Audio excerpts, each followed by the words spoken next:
Hey guys, this week while we are doing reading, we are going to be reading a narrative nonfiction. A narrative nonfiction means that it's going to be factual, nonfiction, factual information in a narrative. Narrative meaning a story, and authors do that to make the story more exciting. Instead of just saying that Abraham Lincoln was born in this place and Abraham Lincoln did this, they might write a whole entire story about his life where I learn that Abraham Lincoln was maybe a funny kid who did funny things and interesting stories that happened to his life instead of just reading just facts and information. This video here is going to teach us a little bit more about what that means. Narrative nonfiction, informational text written following narrative structure. We all know what narrative text is, right? Narrative texts are the stories we love to read, the books that take us on a journey from beginning to end. Narrative texts follow a narrative structure in order to tell the story. We also know what nonfiction is. Nonfiction, or expository text, gives us information and is focused on a topic. Nonfiction also provides us with text features to help us navigate or locate specific information in the text. So what is narrative nonfiction? When we put narrative structure and nonfiction or expository text together, we get narrative nonfiction. Narrative nonfiction is text that gives us factual information, but we read it like a story. When we read narrative nonfiction, we have to start at the beginning and read all the way to the end to make sure we don't miss any of the information. If we skip around, we'll end up a little confused and may miss some important facts. Let's take a closer look at narrative nonfiction.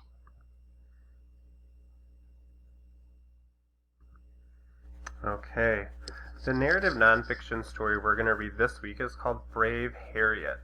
So once again, we're not going to just learn about this girl named Harriet and learn where she lived and how old she was and other things. We're going to learn all these things but in the way of a story. So this is Brave Harriet by Marissa Moss. The first woman to fly the English Channel. Let's look up a picture quick of the English Channel so you can see where this is happening. I'm going to go to Images. Looks like here's a good one. So right here is France, and then there's this island, England, the United Kingdom, London, and right here in between it they call it the English Channel. It's a channel because it connects the ocean to a sea. So we already know the setting now then. The setting is the English Channel. Somewhere in France, maybe somewhere in England. We'll read to find out more.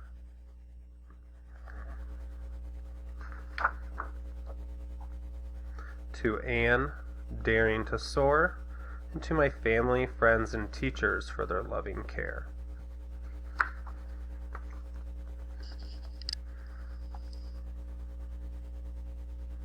Here we see who must be Harriet, seeing an airplane.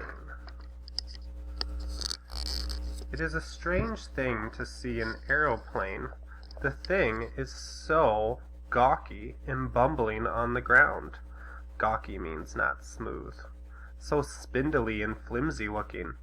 But then, once in the air, it soars with the grace and beauty of a hawk, strong enough to lift a person high above the trees and into the clouds. I hadn't grown up wishing to be a pilot, because there were no planes when I was a girl. But once I saw one, I knew where I belonged. There, at the controls, with blue sky all around me.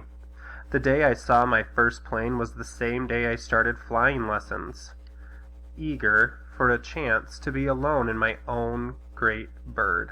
Eager meaning you want it. My friends thought I was crazy. There I was, already a successful newspaper writer. Why would I risk my life in such a rattle-trap, gum-and-spit contraption? A gum-and-spit contraption is something put together and not very well. But to me, there was no reason to be afraid, only a reason to soar, a longing to be among the first high up in the clouds. Longing meaning that you want it. Alright, so we know this is happening definitely in the past, because one, I'm pronouncing it and spelling it aeroplane, and it does not look like our airplanes today. It looks like the airplanes from long ago.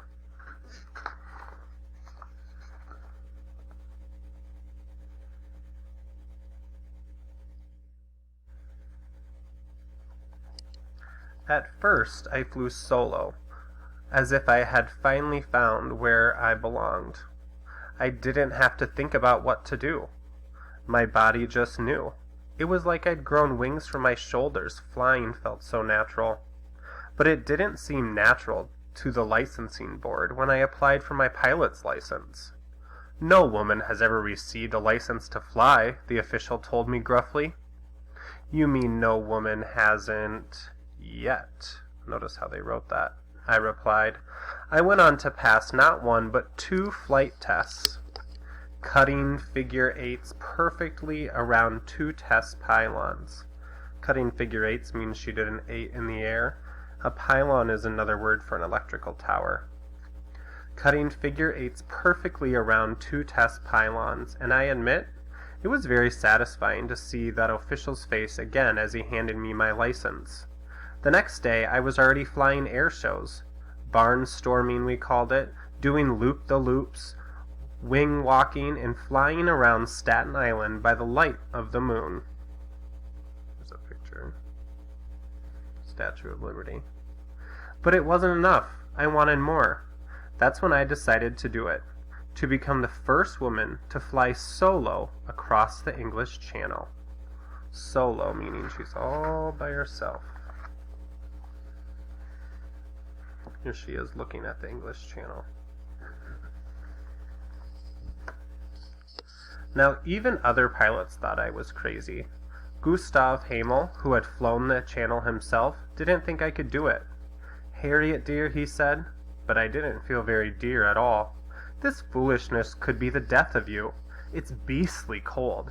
You'll see nothing but blasted fog, and you'll only have a compass to guide you. I'm not afraid, I said calmly. And I have a good compass. Remember, a compass tells you north, south, east, and west. But you understand that if you're off by just a mere 5 miles, you'll end up over the North Sea and never be heard from again. It happened to a fellow just a few days ago. Well, I can use a compass, I insisted.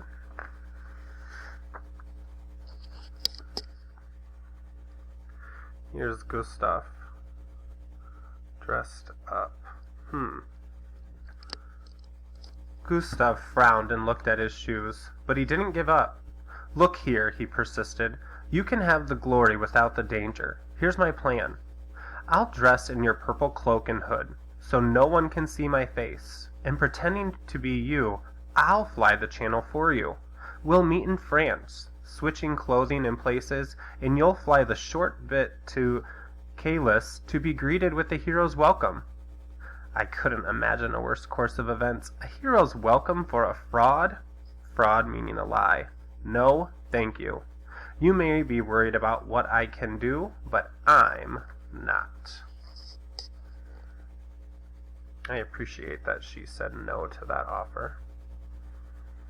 Alright, go ahead and go back to your Google slide and you will fill out 3 things you learned about Harriet and 3 things you're now wondering about her.